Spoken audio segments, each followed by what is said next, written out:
Deemed forest ಅನ್ನು ಬಿಡದ ಕಂದಾಯ ಇಲಾಖೆ ಅಧಿಕಾರಿಗಳು. ಯಗಟಿ ಗ್ರಾಮದಲ್ಲಿ 16 ಎಕರೆ ಡೀಮ್ಡ್ ಫಾರೆಸ್ಟ್ ಗುಳುಂ. ಭಾರಿ ಅವ್ಯವಹಾರ ಎಸಗಿದ ಕಂದಾಯ ಇಲಾಖೆ ಅಧಿಕಾರಿಗಳು. ಅವ್ಯವಹಾರ ಬಯಲಿಗೆಳೆದ ಶಾಸಕ ಎ ಮಂಜು. ನನಗೆ ಗೊತ್ತಿಲ್ಲದೆ ನನ್ನ ಅವಧಿಯಲ್ಲಿ ಫಾರೆಸ್ಟ್ ಪರಬಾರೆ ಅಕ್ರಮಕ್ಕೆ ಮುಂದಾಗಿರುವ ಅಧಿಕಾರಿಗಳು. ಪ್ರಕರಣ ಕುರಿತು ಕಣ್ಮುಚ್ಚಿದ ತಹಶೀಲ್ದಾರ್ ಮತ್ತು ಜಿಲ್ಲಾಧಿಕಾರಿ. ಅಧಿಕಾರಿಗಳು ಗೊತ್ತಿದ್ದು ಮೌನವಾಗಿರುವುದರ ಹಿಂದಿನ ಮರ್ಮವೇನು? ಪ್ರಕರಣದ ಕುರಿತು ತನಿಖೆಗೆ ಆಗ್ರಹಿಸಿದ ಶಾಸಕ ಎ ಮಂಜು. ಈ ಪ್ರಕರಣ ಕುರಿತು ಕಂದಾಯ ಇಲಾಖೆ, ಅರಣ್ಯ ಇಲಾಖೆ ಸಚಿವರಿಗೆ ಪತ್ರ ಬರೆಯುವೆ. ಅರಕಲಗೂಡು ತಾಲೂಕಿನ ಯಗಟಿ ಗ್ರಾಮದ ಸರ್ವೆ ನಂಬರ್ 154-36 ಸರ್ವೆ ನಂಬರ್ನಲ್ಲಿ ಮೀಸಲಾಗಿದ್ದ ಡೀಮ್ಡ್ ಫಾರೆಸ್ಟ್ ತಪ್ಪಿತಸ್ಥ ಮೀಡಿಯೇಟರ್ಸ್, ಇಲಾಖೆ ಅಧಿಕಾರಿ ಮತ್ತು ಸಿಬ್ಬಂದಿಗೆ ತಕ್ಕ ಶಿಕ್ಷೆಯಾಗಬೇಕು ಎಂದ ಶಾಸಕ ಎ ಮಂಜು. ನ್ಯೂಸ್ 5 ಕನ್ನಡ, ರವಿ ದುಮ್ಮಿ. ಬಗ್ಗೆ ಹೋಗ್ಲಿ ಯಗಟಿ ಗ್ರಾಮ ಸರ್ವೆ ನಂಬರ್ 34, 35, 36, 154ರಲ್ಲಿ 34 ಎಕರೆ ಫಾರೆಸ್ಟ್ ಜಾಗ ಇದ್ದು ಆ ಜಾಗವನ್ನ ಸುಮಾರು 5 ಫಲಾನುಭವಿಗಳಿಗೆ 3 ಎಕರೆ 20 ಗುಂಟೆ 3 ಎಕರೆ ಅನ್ನೋ ತರ ಡೀಮ್ಡ್ ಫಾರೆಸ್ಟ್ ಇದ್ರೂ ಕೂಡ ಈ ಜಾಗವನ್ನ ಇವರಿಗೆ ಮಂಜೂರು ಮಾಡಿದ್ದೀವಿ ಅಂತ ತೋರಿಸಿ ತಾಲೂಕಿನ ನಮ್ಮ ಕಂದಾಯ ಇಲಾಖೆ ಆಫೀಸ್ನಲ್ಲಿ ಅವ್ಯವಹಾರ ಆಗಿರ್ತಕ್ಕಂಥದ್ದು ಈಗ ಬೆಳಕಿಗೆ ಬಂದಿದೆ. ಇದು ಫಾರೆಸ್ಟ್ ಲ್ಯಾಂಡ್ ಆಗಿದ್ರು ಕೂಡ ಇದನ್ನ ಮಂಜೂರು ಮಾಡೋಕ್ಕೆ ಹಕ್ಕು ಯಾವ ಕಮಿಟಿಗಾಗಲಿ, ಯಾವ ತಹಸೀಲ್ದಾರ್ಗಾಗಲಿ, ಯಾವ ಡಿಸಿಗಾಗಲಿ, ಯಾವ ಸರ್ಕಾರಕ್ಕಾಗಲಿ ಇರೋದಿಲ್ಲ. ಇಷ್ಟಿದ್ರೂ ಕೂಡ ಇದನ್ನ ಅವ್ರ ಹತ್ರ ರೈತರಿಗೆ ಮೋಸ ಮಾಡಿ ನಿಮ್ಮ ಹೆಸರು ಮಾಡ್ಕೊಡ್ತೀವಿ ಅಂತ ಹೇಳಿ ಇದನ್ನ 5 ಜನಕ್ಕೂ ಕೂಡ ಮಂಜೂರು ಮಾಡಿ ಈ ಕಾಲಂಗಳಲ್ಲೂ ಕೂಡ ಅವ್ರ ಹೆಸರು ಬರೋಂಗೆ ತಿದ್ದಿ ಮಾಡಿರ್ತಕ್ಕಂಥದ್ದು ಬೆಳಕಿಗೆ ಬಂದಿದೆ. ಈಗ ಅಂದ್ರೆ ಇದು ತಿದ್ದರೆ ಅವ್ರಿಗೆ ಹಕ್ಕು ಪತ್ರ ಕೊಡ್ತಾರಲ್ಲ, ಆ ರೀತಿ ಅವರ ಕಾಲದಲ್ಲಿ ಎಂಟ್ರಿ ಮಾಡಿ ಅಂತ ಹೋಗತಕ್ಕಂಥ ಸಂದರ್ಭ. ಈಗ ಇದಾಗಲೇ ಹೆಚ್ಚು ಕಡಿಮೆ 15 ದಿವಸದಿಂದ 20 ದಿವಸದಿಂದ ಇದು ಚರ್ಚೆಯಲ್ಲಿದೆ, ಗೊತ್ತಾಗಿದೆ. ಇಷ್ಟಾದ್ರೂ ಕೂಡ ಡಿಸಿ ಕಣ್ಣು ಮುಚ್ಕೊಂಡು ಕೂತಿದ್ದಾರೆ. ಕಾರಣ ಏನಂತ ಗೊತ್ತಿಲ್ಲ. ಜಿಲ್ಲಾ ಆಡಳಿತ ಇಷ್ಟು ಗೊತ್ತಾದ ಮೇಲೆ ಯಾರ ಬಗ್ಗೆನೂ ಕ್ರಮ ತಗೊಂಡಿಲ್ಲ. ತಹಸೀಲ್ದಾರ್ ಅದು ಸೈನ್ ಹಾಕ್ಬಿಟ್ಟಿದ್ದಾರೆ. ತಹಸೀಲ್ದಾರ್ ಆರ್ಡರ್ ಮಾಡಿರ್ತಕ್ಕಂಥದ್ದಿದೆ. ಮತ್ತೆ ಈ ಕಾಲಮಲ್ಲಿ ನಮ್ಮ ತಹಸೀಲ್ದಾರ್ ಆಫೀಸ್ ಕಾಲಮಲ್ಲಿ ಎಂಟ್ರಿ ಮಾಡಿದ್ದಾರೆ. ಇದನ್ನ ಗೊತ್ತಿದ್ದು ಇಲ್ಲಿವರೆಗೆ ಏನ್ ಜಿಲ್ಲಾಡಳಿತ ಡಿಸಿ ಅವ್ರಿಗೆ ಏನ್ ಮಾಡ್ತಾವ್ರೆ ಅನ್ನೋದು ಅರ್ಥ ಆಯ್ತಾ ಇಲ್ಲ. ಬಹುಶಃ ಅವರು ಕೂಡ ಶಾಮೀಲಾಗಿದ್ದಾರ, ತಹಸೀಲ್ದಾರ್ ಶಾಮೀಲಾಗಿದ್ದಾರ, ಸಂಬಂಧಪಟ್ಟ ಅಧಿಕಾರಿಗಳು ಶಾಮೀಲಾಗಿದ್ದಾರ. ಯಾರು ಶಾಮೀಲಾಗ್ದಲ್ಲೇ ಅದು ರಿಜಿಸ್ಟರ್ ಅದು ಎಂಟ್ರಿ ಹಾಕಕ್ಕೆ ಸಾಧ್ಯ ಇಲ್ಲ. ಬಹುಶಃ ಇದು ಕೂಡಲೇ ತನಿಖೆ ಆಗಬೇಕು. ಇಮಿಡಿಯೇಟ್ ಆಗಿ ಡಿಸಿ ಈಗ ಸಂಬಂಧಪಟ್ಟವ್ರು ಯಾರ್ಯಾರು ಮಾಡಿದ್ದಾರೆ ಅವ್ರನ್ನ ಮೊದಲು ಸಸ್ಪೆಂಡ್ ಮಾಡಬೇಕು. ಒಂದು ಕಮಿಟಿನ ಫಾರಂ ಮಾಡಬೇಕು.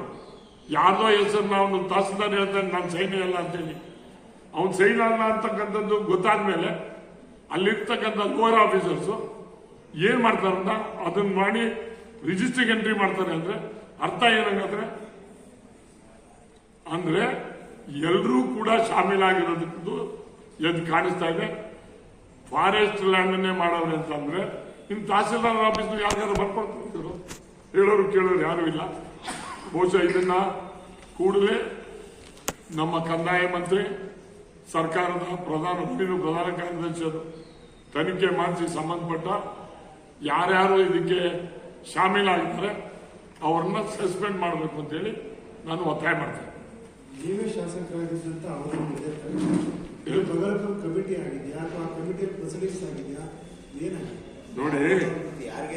ನೋಡಿ ಇದರಲ್ಲಿ NCR 66/22-23 ಅಂತ ಡಾಕ್ಯುಮೆಂಟ್ ಹೇಳಿಕೆ ಮಾಡ್ತಾರೆ, ನಂಬರ್ ಹಾಕ್ತಾರೆ. NCR 26/22-23 ಡೇಟೆಡ್ 29/3/2023 ಅಂತ. ಇದಕ್ಕೆ ಬಗರುಕುಂ ಕಮಿಟಿನೇ ಆಗಿಲ್ಲ. ಇದಕ್ಕೆ ಬಗರುಕುಂ ಕಮಿಟಿ ಅಧ್ಯಕ್ಷ ನಾನೇ. ಬಗರು ಕಮಿಟಿನಲ್ಲಿ ಯಾವುದೇ ಕಾರಣದಿಂದ ಫಾರೆಸ್ಟ್ ಲ್ಯಾಂಡ್ ಅನ್ನ ಗ್ರಾಂಟ್ ಮಾಡಕ್ಕೆ ಚೀಫ್ ಮಿನಿಸ್ಟರ್ಗೂ ಇಲ್ಲ, ನನಗೂ ಇಲ್ಲ, ಡಿಸಿಗೂ ಇಲ್ಲ, ಯಾರಿಗೂ ಇಲ್ಲ. ಅದು ಫಾರೆಸ್ಟ್ ಲ್ಯಾಂಡ್ ಅಂತ ಗೊತ್ತ ತಕ್ಷಣ ಅದನ್ನ ರಿಜೆಕ್ಟ್ ಮಾಡಬೇಕು. ಅದನ್ನ ಬೇಕು ಅಂದ್ರೆ ಆಲ್ಟರ್ನೇಟಿವ್ ಲ್ಯಾಂಡ್ ಕೊಟ್ಟು ರೆವಿನ್ಯೂ ಲ್ಯಾಂಡ್ ಅನ್ನ ಫಾರೆಸ್ಟ್ ಕೊಟ್ಟು ಆಮೇಲೆ ತಗೋಬೇಕು. ಅದು ಪ್ರೋಸೆಸ್ ಆಗಲ್ಲ, ಬದಲಿ. ಬಟ್ ಇದು ನಾನು ಶಾಸಕನಾದ್ಮೇಲೆ ಮಾಡೋದಂದ್ರೆ ಇದು ತಿದ್ದಿರೋದು ಬೆಳಗ್ಗೆ ಗೊತ್ತಾಗಿರೋದು 15 ದಿವಸದ ಈಚೆಗೆ, ಯಾರಿಗೂ ಗೊತ್ತಿಲ್ಲ. ಈಗ ಯಾವಾಗ ಕಂಡ್ಬಿಟ್ಟವ್ರಂದ್ರೆ ಫಾರೆಸ್ಟ್ನವ್ರಿಗೆ ಗೊತ್ತಾಗಿ ಕಂಪ್ಲೇಂಟ್ ಮಾಡಿದ್ಮೇಲೆ ಈಗ ಕಂಡ್ಬಿಟ್ಟಿರ್ತಕ್ಕಂಥದ್ದು. ನಮ್ಮದೇ ಮೀಟಿಂಗ್ ಆಗಿಲ್ಲ, ಒಂದು ಕಮಿಟಿ ಮೀಟಿಂಗ್ ಆಗಿಲ್ಲ. ಈಗ ಹೊಸ ಪದ್ಧತಿ ಏನು ಅಂದ್ರೆ ಫಾರಂ 53 ಹಾಕಿದ್ರೆ ಅದು ನಾವೇನಾದ್ರು ಮೀಟಿಂಗ್ ಮಾಡಿದ್ರೆ ಮೊದಲು ಫಾರೆಸ್ಟ್ ಇಲಾಖೆಗೆ ಬರೋದು ಈ ನಂಬರು ನಿಮಗೆ ಸೇರಿದೆಯಾ ಇಲ್ಲ ಅಂತ ತಿಳ್ಕೊಂಡೆ ಎನ್ಒಸಿ ತಗೊಂಡೇ ಮಾಡಬೇಕು. ಇದು ಅಂದ್ರೆ ವ್ಯವಸ್ಥಿತವಾಗಿ ಹಳೆ ಡೇಟ್ಗೆ ಹಾಕಿ ಮಾಡಿದ್ರೆ ಇದರಲ್ಲಿ ರೆವಿನ್ಯೂ ಡಿಪಾರ್ಟ್ಮೆಂಟ್ ಅವರ ಬೇಜವಾಬ್ದಾರಿ ಎಲ್ಲ ಭಾರಿ ವ್ಯವಸ್ಥಿತವಾಗಿ ರೈತರಿಗೆ ವಂಚನೆ ಮಾಡಿಕೊಟ್ಟಿರ್ತಕ್ಕಂಥದ್ದು ಎದ್ದು ಕಾಣಿಸ್ತದೆ. ಆ ಅಧಿಕಾರಿಗಳನ್ನ ಕೂಡಲೇ ಸಸ್ಪೆಂಡ್ ಮಾಡಬೇಕು. ಅದಕ್ಕೆ ವಿಳಂಬ ಆಗಿರೋದಕ್ಕೆ ಹೊಣೆ ಯಾರು ಅಂದ್ರೆ ಹಾಸನ ಡಿಸಿ ಅವರ ಹೊಣೆ ಅಂತಕ್ಕಂಥದ್ದು ನಾನು ಒತ್ತಾಯ.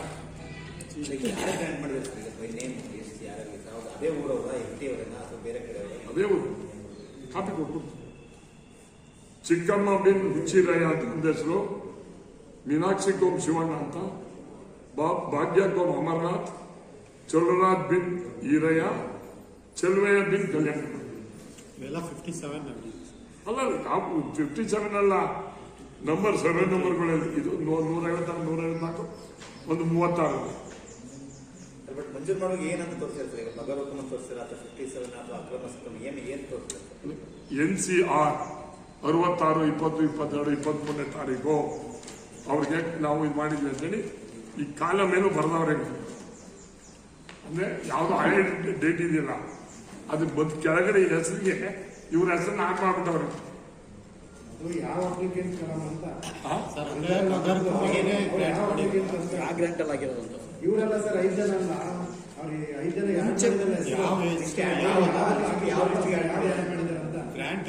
ಹಿಂದೆ ಬಗರ್ಹುಕುಂ ಲಿಸ್ಟ್ ಇರ್ತದಲ್ರಿ, ಆ ಗ್ರಾಂಟ್ ಆಗಿರ್ತಕ್ಕಂಥ ಕೊಟ್ಟವಲ್ಲ ಅದ್ರ ಲೀಸ್ಟ್ ಅಲ್ಲಿ ಕೆಳಗಡೆ ಬರ್ಬಿಟ್ಟವ್ರೆ ಅಡಿಷನ್ ಆಗಿ. ಕಾಪಿ ಕೊಡ್ತೀವಿ ನೋಡಿ, ಇಲ್ಲಿ ತಹಸೀಲ್ದಾರ್ ಸೈನ್ ಇದ್ದಿದೆಯಲ್ಲ ಇದೇ ಸೈನ್ಗೆ ಅವ್ರನ್ನ ಕೆಳಗಡೆ ಆಡ್ ಮಾಡಿರೋದು. ಇವ್ ನೋಡಿ, ಇವರು ತಹಸೀಲ್ದಾರ್ ಸೈನ್ ಮಾಡಿರೋದು ಪುಷ್ಪ ಕೋಮ್ ಲೇಟ್ ಕುಮಾರ MR ಅಂತ ಈ ನಂಬರ್ ಇದೆಯಲ್ಲ ಇದಕ್ಕೆ ಮಾಡಿದ್ದಾರೆ. ಅದು ಕೆಳಗಡೆ ಇವರು ಅದೇ ಕಾಲಮಿಗೆ ಇವರು ಮಾಡ್ಬಿಟ್ಟು. ಈಗ ಕಂದಾಯ ಇಲಾಖೆಯಲ್ಲಿ ರೈತರಿಗೆ ಒಂದು ಕೋಡಿ ಮಾಡಿಸ್ಕೊಳ್ಳೋಕೆ ಸಾಧ್ಯ ಆಗಲ್ಲ. ಆದ್ರೆ ಇಷ್ಟು ದೊಡ್ಡ ಹಗರಣನ ಮಾಡ್ಲಿಕ್ಕೆ ಇವ್ರ ಕೈಲಿ ಆಗಿದೆ, ರೈತರಿಂದನೇ ಆಗಿದೆ ಅಥವಾ ಇವ್ರ ಹಿಂದೆ ಯಾರಾದ್ರೂ ಇದಾರ? ರೈತರ ಹಿಂದೆ ಯಾರಾದ್ರೂ ಇದು ಮಾಡಿಸಿದಾರ ಅಥವಾ ಇವ್ರ ರೈತರು ನೇರವಾಗಿ ಈ ರಿಜಿಸ್ಟ್ರಿಗೆ ಯಾರು ಬರೆಯಕ್ಕೆ ಸಾಧ್ಯ? ರೈತ ಬರೀತಾನ? ರೈತರ ಪ್ರಭಾವಿಗಳು ಯಾರಾದ್ರೂ ನನಗದು ಗೊತ್ತಿಲ್ಲ. ಈ ರಿಜಿಸ್ಟ್ರಿಗೆ ಎಂಟ್ರಿ ಮಾಡೋದು ಯಾರು? ರೈತ ಮಾಡಕ್ಕಾಗ್ತದ? ಅಧಿಕಾರಿ ಮಾಡಿರ್ತಾನೆ. ಅಧಿಕಾರಿ ಹೇಳಿರೋರು ಯಾರು ಪ್ರಭಾವ ಬಳಸಿದಾರ? ಅದು ಅವನು ಹೇಳ್ಬೇಕು. ನಿಮ್ಗೆ ಮಾಹಿತಿ ನನಗೆ ಗೊತ್ತಿಲ್ಲ. ಯಾವ ಅಧಿಕಾರಿನೂ ಹೇಳಕ್ಕಾಗಲ್ಲ, ಒಬ್ಬ MLA ಕೂಡ ಹೇಳಕ್ಕಾಗಲ್ಲ. ಇದಕ್ಕೆ ಸೇರ್ಸೋದು ಹೇಳಕ್ಕಾಗ್ತದ? ಸೇರ್ಸಕ್ ಹೋಗಲ್ವಲ್ಲ. ಈ ಯಾರೇ ಹೇಳಿ ಎಂತದಾರ ಹೇಳಿ ಸೇರ್ಸಕ್ಕಂಥದ್ದೇ ತಪ್ಪಲ್ಲ. ಅದು ಇಷ್ಟು ಜನ ಹಿಂದೆ ಆಗಿರ್ತಕ್ಕಂಥದಕ್ಕೆ ಇಲ್ಲಿ ಇವೆಲ್ಲ ಡಾಕ್ಯುಮೆಂಟ್ ಇದೆ. ಅದು ಕೆಳಗಡೆಗೆ ಅದು ಹೆಸರು ಬರೆಯೋದು ಅಂದ್ರೆ ಅದೇ ಡೇಟಲ್ಲಿ ಆಗಿದೆ ಅನ್ನಂಗೆ ನೋಡಿ. ಇಲ್ಲಿ NCR 22, 23 ಇಲ್ಲಿ ನಂಬರ್ ಕೊಟ್ಟವ್ರೆ 128, 22, 23. ಇದು ಹಿಂದೆ ರಾಜೇಶ್ ಬಿನ್ ಹುಚ್ಚಯ್ಯ ಅಂತ ಆಗಿರೋದು. ಅದು ಕೆಳಗಡೆಗೆ ಅದೇ ತರ ಅಡ್ಜಸ್ಟ್ ಆಗಂಗೆ ಬರ್ದವ್ರೆ. ಇದರಲ್ಲಿ ಅಧಿಕಾರಿಗಳು ಬರ್ದಿರೋದು ಸರ್. ಈ ಹಿಂದೆ ಆದ ಕಮಿಟಿ ಪಟ್ಟಿಗೆ ಇದೇ ಸೇಮ್ ಪ್ರಕರಣ ಹಾಸನದಲ್ಲೂ ಕೂಡ ಆಗಿದೆ ಅಂತ ಮಾಜಿ ಸಚಿವರು ಪ್ರೆಸ್ ಮೀಟ್ ಮಾಡಿದ್ರು ಸರ್. ಪ್ರಭಾವಿ ನಾಯಕರಿಂದ ಪ್ರೇರಿತರಾಗಿ ಅಧಿಕಾರಿಗಳು ಈ ರೀತಿ ಮಾಡಿದ್ದಾರೆ ಅಂತ ಹೇಳಿಕೆ ಕೊಟ್ಟಿದ್ರು. ಅದು ನಿಮ್ಮ ತಾಲೂಕಲ್ಲಿ ಏನಾದ್ರು ಈ ರೀತಿ ಆಗಿದೆಯಾ?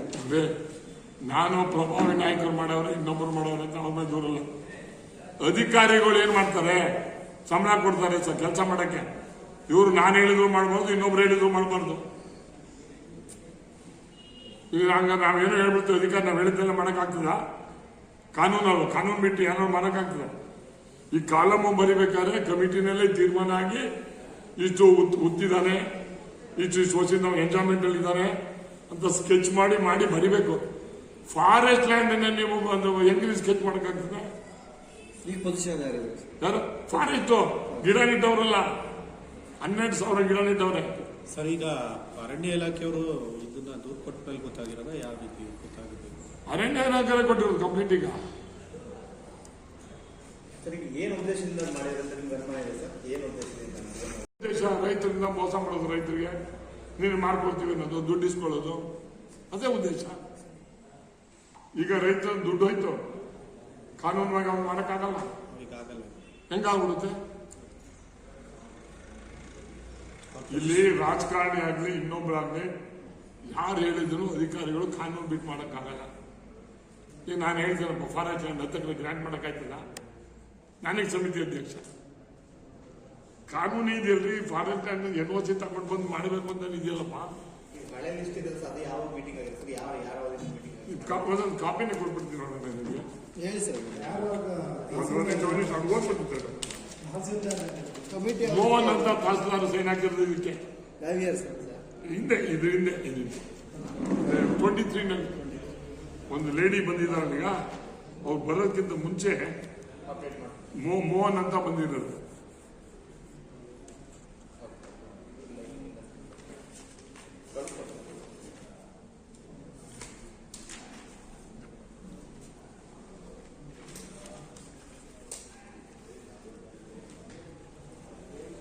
ಒಳಾರಣ್ಯ ಇರೋದು 25 ತಹಸೀಲ್ದಾರ್ ಮೌಖಿಕ ಆದೇಶದ ದಿನಾಂಕ 15/2/25, ಸರ್ಕಾರ ಸೇನೆ 15 ದೂರವಾಣಿ ಕಾರ್ಯ ದಿನಾಂಕ, ಅದನ್ನೆಲ್ಲ ಬರೆದವ್ರೆ. ಸಕಲೇಶ್ಪುರ ಯೂಸ್ ಮಾಡಿದ್ದಾರೆ.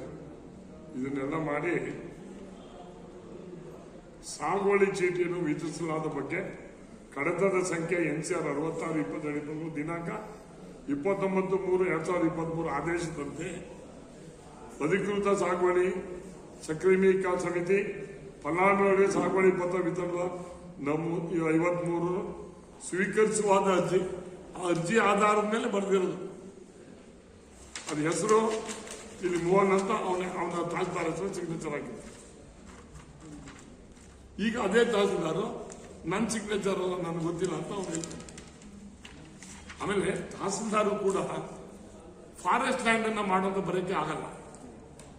ಕಮಿಟಿನೂ ಕೂಡ ಫಾರೆಸ್ಟ್ ಲ್ಯಾಂಡ್ ನ ಗ್ರಾಂಟ್ ಮಾಡಕ್ಕೆ ಆಗಲ್ಲ. ಇದು ಕೋರ್ಟು ಕಚೇರಿ ಎಲ್ಲ ಹೋಗಿ ಎಲ್ಲ ಮಾಡಿವೆ, ಕೋರ್ಟಲ್ಲೂ ರಿಜೆಕ್ಟ್ ಆಗಿ ಎಲ್ಲ ಬಂದ ಮೇಲೆ ಯಾವ ಧೈರ್ಯದ ಮೇಲೆ ಎಂಟ್ರಿ ಮಾಡ್ತಾರೆ ಅಂದ್ರೆ, ಯಾರು ನೋಡಲ್ಲ ಹಳೆ ಡೇಟ್ಗೆ ಹಾಕಿ ಮಾಡ್ಬಿಟ್ಟು ಸುಮ್ಮನೆ ಇರ್ತಾರೆ ಅಂತ. ಈಗ ಅರಣ್ಯ ಅಧಿಕಾರಿಗಳು ಸುಮ್ಮನೆ ಇರ್ತಾರ? ಎಷ್ಟೋ ಜನ ಇದರಲ್ಲಿ ಈಗ ನಿಜವಾಗಿ ಪಾಪದವರು ಯಾರು ಲಾಸ್ ಅಂದ್ರೆ ರೈತರು. ಅವ್ರು ಮೋಸ ಹೋಗಿರೋದು ಈಗ ರೈತರು. ಜವಾಬ್ದಾರಿ ಯಾರು? ಅಧಿಕಾರಿಗಳಲ್ವಾ? ಈಗ ಆ ರೈತರನ್ನ ಎಲ್ಲರನ್ನೂ ತನಿಖೆಗೆ ಒಳಪಡಿಸಿದ್ರೆ ಇದರಲ್ಲಿ ನಿಜವಾದಂತ ಕಲ್ಪ್ರಿಟ್ ಯಾರು ಅಂತ ಗೊತ್ತಾಗ್ತದೆ, ಒಳಪಡ್ತದೆ. ನೀವು ಸಂಬಂಧಪಟ್ಟ ಸಚಿವರು ಗಮನ ತಂದಿದ್ದೀರಾ ಸರ್? ಈಗ ತರ್ತೀನಿ, ನಿಮ್ಮ ಮುಖಾಂತರ ಈಗ ಹೇಳ್ತಾ ಇದ್ದೀನಿ. ಕಂದಾಯ ಸಚಿವರಿಗೆ ಮತ್ತೆ ಪ್ರಿನ್ಸಿಪಲ್ ಸೆಕ್ರೆಟರಿ ಆಫ್ ರೆವಿನ್ಯೂ ಅವರಿಗೆ, ಅವ್ರಿಗೆಲ್ಲ ಕಾಗದ ಬರೀತೀನಿ. ಇದು ರಾಜ್ಯ ಮಟ್ಟದಲ್ಲೇ ಆಗ್ತದೆ. ಇದು ಕೂಡಲೇ DC ಅವರು ಇವ್ರ ಬಗ್ಗೆ ಕ್ರಮ ತಗೊಳ್ಳಿದ್ರೆ ಈಗ ನಮ್ಗೆ ಹೆಂಗೆ ಬಡ್ಜೆಟ್ ಸೆಷನ್ ಅಲ್ಲಿ ಬರ್ತದೆ, ಆಗ ಸಮಗ್ರ ಒಂದು ಡಿಸ್ಕಷನ್ ಕೂಡ ಆಗಿ ಒಂದು ಲಾಜಿಕಲ್ ಎಂಡಿಗೆ ತರ್ತಕ್ಕಂಥದ್ದು ಮಾಡ್ತೀವಿ. ಆಗ್ಬೇಕು, ಅನ್ಯಾಯ ಆಗ್ಬಾರ್ದು ರೈತರಿಗೆ, ಕಾನೂನು ಉಳಿಬೇಕು. Thank you.